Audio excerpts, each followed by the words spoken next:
do the maintenance. The ceasefire and the operation that followed it have worked.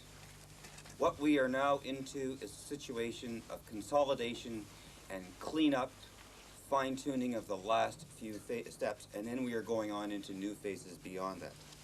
There has been a complication in the last 20 years. General Rose and General Subaru are looking at going on from this in several clear directions, and I just want to run through them with you now. First step is the verification of the last few sites and finding out exactly where we stand with regard to that.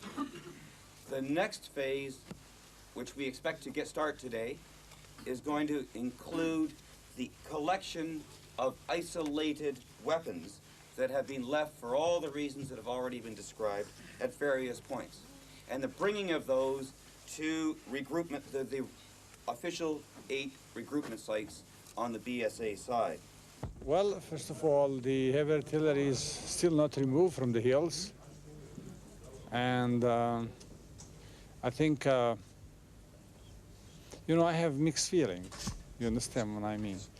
I think ultimatum is still on. It's a question of time when they decide to do something, but this sort of gives opportunity to Serbs to show less cooperation in the future negotiations, because if you follow the deadline strictly, then of course it will be much easier later on to force them to follow the other agreements.